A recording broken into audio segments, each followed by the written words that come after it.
The news could completely change everything for the future. You know, maybe the diesel engine that is rumoured to be for the Volkswagen Transporter T8. A lot has happened in 2025. We said goodbye to an icon. We argued over the Fords.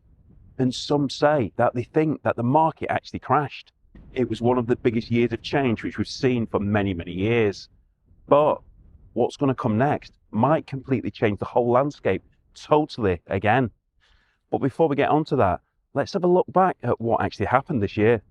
But 2025, though, it was also a year of big change. Like I said, we saw the icon disappear. For the last decade, we've been seeing the Transporter. But now that changed this year. But also another major thing that happened this year, especially for me, was the fact I sold my van. But I'm going to talk about that a little bit more about that next week. I did get a lot of grief for selling it. Flipping heck, the backlash I got the fact I was selling my van. Really, I don't think I particularly deserve that. But to be quite honest with you, I didn't have much choice. This year has been quite a difficult year to say the least, but I put on a brave face and I soldier on. But to be honest with you, I am struggling. My health isn't good. And this, what I do here, this is just a happy release which I have. You know, I really, really enjoy doing it. It takes my mind off other things, and I love kind of meeting people. I love it at the NEC shows when, you know, we have a chat about vans, what you're buying, what you're thinking of buying and things like that. It's just brilliant, but it is just a hobby for me. It isn't a business. You know, if it was a business, then maybe it'd be slightly different. But like I said, I'll talk about that a little bit more next week. The year, as far as YouTube is concerned, has certainly had its ups and downs. Some videos are popular and some videos aren't. But one video, one style of video, which you do seem to like, is those conversation videos. And I need your help this year. What I want you to do is I want you to let me know who you would like on the channel. What would you like to be talking about? You know, there is loads of things and loads of different people I could be speaking to, but you tell me what you want to see. Now, one conversation I do have planned in already, and that is with Shane. Shane, you might see him in the comments and you see him kind of all over Facebook and things. He is the owner of an absolutely amazing van. It contains tech, lights, and lots of really interesting features that you don't often see on transporter vans. And we're going to have a look at that and also hear about who he is, you know, why he's doing it. A bit of his plotted car history as well, because he has had some rather nice things. But interestingly, over the next few weeks, he's going to be going to some extremely interesting places. So we'll find out how his van's got on. Hopefully in the snow. But I do hope, Shane, that if you do encounter snow, which I hope you do, you don't get stuck. But looking at your van, I don't think that's going to be a possibility. I think you're going to be absolutely fine. But I do look forward to hearing all about it. The van which Shane has got is a T6.1. The last, which some are saying, of the true Volkswagen Transporters. You know, 2025 saw the new Transporter, not officially the T7, but it has commonly been referred to that. You know, and it is, of course, part of that Ford Volkswagen Irons. And it's got its non-identical twin, the Ford Transit Custom, which, like I've said, caused quite a lot of controversy. You know, there's a lot of people who don't like the fact that it's been built, you know, in collaboration with Ford. Yes, it is built in Turkey. Yes, it is built on the same site as the Ford Transit Customs. It is essentially kind of a Transit at heart, but Volkswagen have added their touches to it. And I made a few videos of this van during the year, and every time I did it, it was met with loads and loads of hate. Many of you really don't like it. But fortunately for some of the converters, many of you actually do. And we've seen at the last NEC show that loads of converters now have been building on this. And there's some good models out there, some good variety. A question that had been raised though when this collaboration was first announced and the Ford Transit came out about a year before the Transporter did, you know, why would anybody buy the Transporter when it's the same van and more expensive?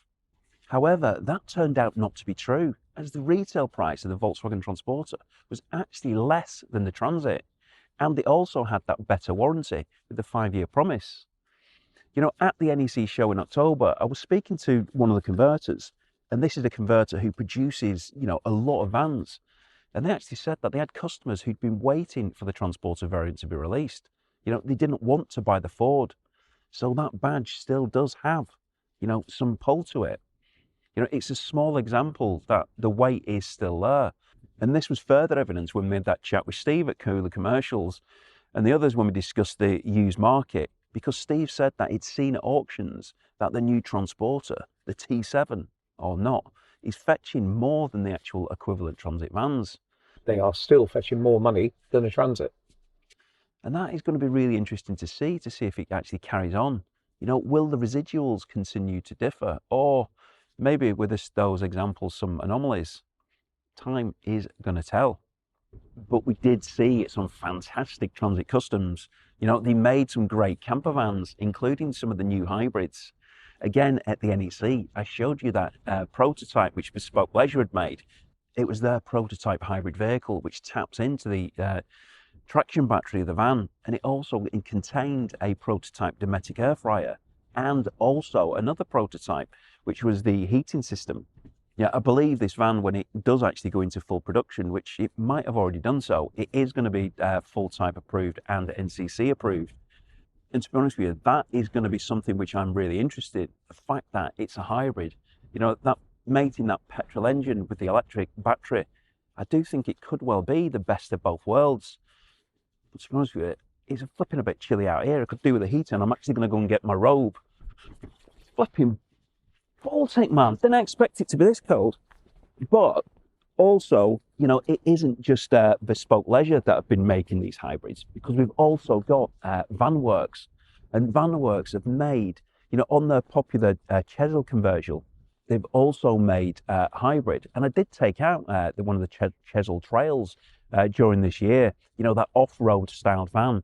You know, it has proven to be really, really popular, that conversion, and they've now got it available in lots of different colours.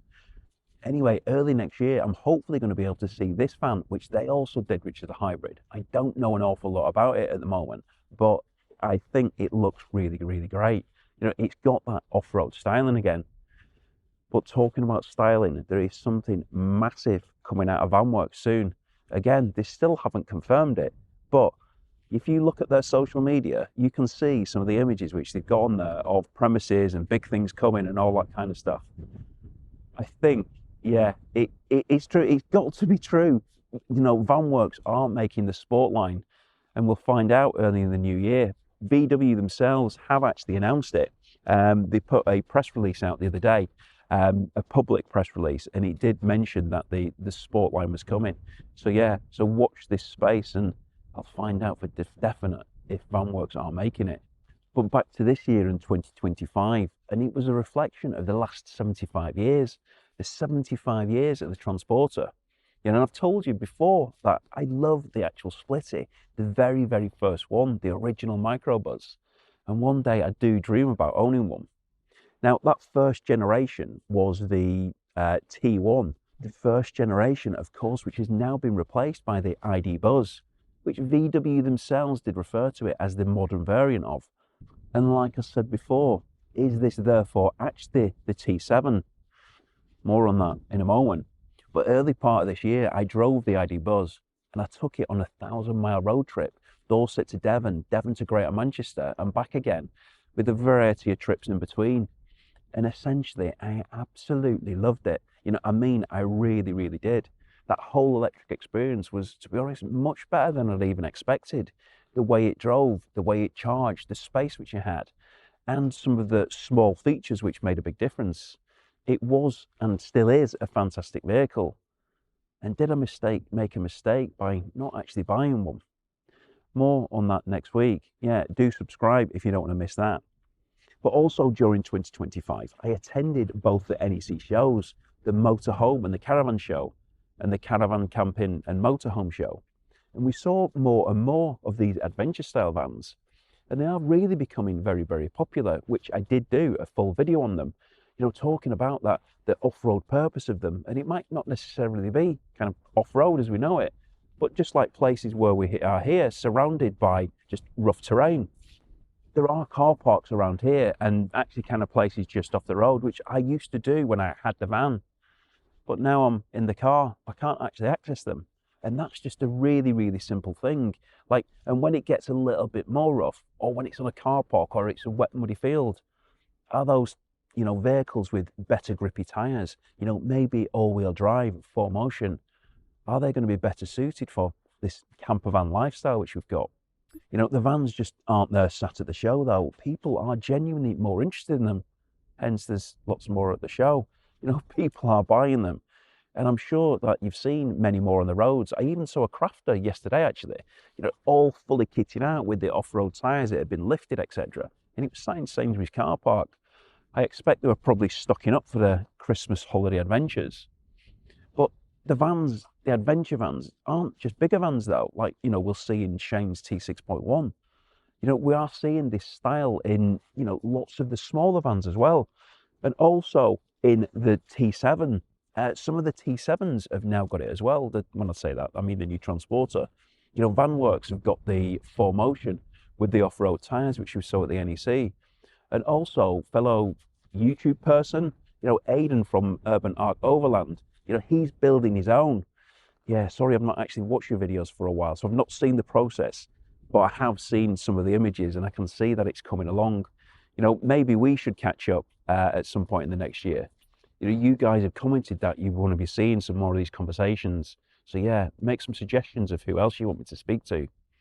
But regarding some comments which I've had this year, comments such as, everybody is selling the Transporter. And I did have a chat to quash that because it isn't true. You know, we really did have a laugh discussing it. And the fact that some people do want bigger campervans, you know, they aren't necessarily for everybody. You know, for various different reasons. We've all got different preferences, you know, different use purposes, and of course budgets. But more on that in next week's video. But essentially, budgets, use purpose, daily drivers, you know, what you're going to be using it for, does define exactly what kind of van you're going to need. Larger van wise though, I did speak to Vinny from Bespoke, and he's the chief about the crafter which they build. And we actually got in their 2-berth crafter and had a chat about it. I also went down to EcoWagon and met Kenny and spoke about the EcoWagon Expo Plus on the Mercedes Sprinter platform, which had a very, very special lifting and leveling system and also a hidden toilet. You know, I thought that was actually a really clever idea. And speaking of clever ideas, I know Kenny's got some new plans in development at the moment. So I'm hopefully going to be able to speak to him about them in the new year, find out exactly what he's up to. And I'm sure you've seen over the years that Kenny builds some amazing camper vans. And I actually spoke to him again, you know, in 2025, talking about, you know, where the value comes for in some of his vans. You know, why you can see these price tags being kind of astronomical numbers. But he explained that the components in them, that's what makes it up. The electric roofs, the California bed systems, the VB air suspension, the heated floors, the massive banks of lithium batteries. You know, it all adds up. And it's all on that spec list. So it isn't exactly hidden. It is actually there in front of you. So you can see what it is. You know, some of the alloy wheels were like 8 grand. 8 grand alloy wheels for a VW Transporter. Now, I won't want to be using them for driving around here. Now, with the changes in the Volkswagen lineup from the T6.1, a new California was also introduced. But this wasn't on the new Transporter platform. It was the T7 Multivan. Yeah, if you Google it, you will see T7 being the Multivan. But the Multivan, the Transporter, and the ID.Buzz are all effectively the T7. You know, they are part of the Bully family, which is now in its 7th generation. You know, when that new Transporter was released, there was not going to be any campervan parts available, as they were going to be exclusive for the Ford variants. And at the time, converters who I actually spoke to, you know, they were talking about that possibility of building on the Multivan like the California Ocean and the Beach. It was said there would possibly be a camper donor, but it never materialized. Until last month, you know, it was announced that there is indeed going to be a camper donor available on that Multivan, albeit this will be complicated and it isn't going to be taken on by all converters due to the fact that it's going to need rather a lot of development, because it essentially is going to come as an empty shell with a pop top. So what bed are you going to put in it and all that kind of stuff? Are they going to have to put it through crash testing and things like that? Yeah, it's not going to be an easy process. And as of yet, I don't know anybody or any confirmation of who is going to be taking that on. But look out in the new year, I'm going to be getting out there and finding out who is going to be building on it. On the new Transporter though, Volkswagen have done an apparent U-turn, and they've now added some camper options like swivel seats. And that is an interesting development because it's something which they did say that they weren't going to be doing. Now, with all those changes this year and all the developments towards newer, more modern vehicles, hybrids, and even possibly electric campers, the news that has just dropped from the EU could completely change everything for the future. We have known for a while regarding the move from the internal combustion engine, the ban on petrol and diesel vehicles. The date that no petrol or diesel vehicles can be sold gets a lot closer. Or does it? It is currently being talked about in Europe that total ban could be changed. And that would make a huge difference to the leisure vehicle market. That it's been said for quite a while now that electric isn't appealing to all. The weight could be a problem. What would the range be for a fully loaded camper? One of the camper conversion companies who were producing electric vehicles actually went bust at the early part of 2025. There are big questions. So, if we can still buy a campervan powered by petrol or diesel, then maybe that might be welcomed with open arms by many. Let's see how all that develops. Maybe the diesel engine that is rumoured to be for the Volkswagen Transporter T8 is true after all. 2025 saw change and controversy. We lost our hero, the T6.1, but we gained a lot of new vans. The vans are bigger, the tech is smarter. And with some of the stuff on the horizon, 2026 is going to be a very interesting year. Do subscribe as next year starts next week, albeit with a huge dose of regret. Tonight is the Staycation Lifestyle Christmas party, and I would like to thank every single one of you guys for your support during the year. I do hope that you have an absolutely amazing Christmas. And remember that the greatest gift that you can give to anybody is not a physical gift. It is your time. Live your life, spend the time with the others, and make the most of every single day. We don't know how long we've got. I hope you have an amazing Christmas. Enjoy it. And if you want to see some of the great camper vans that we've seen this year, then you can have a look at these playlists here. Thanks for watching, take care, and I hope to see you soon.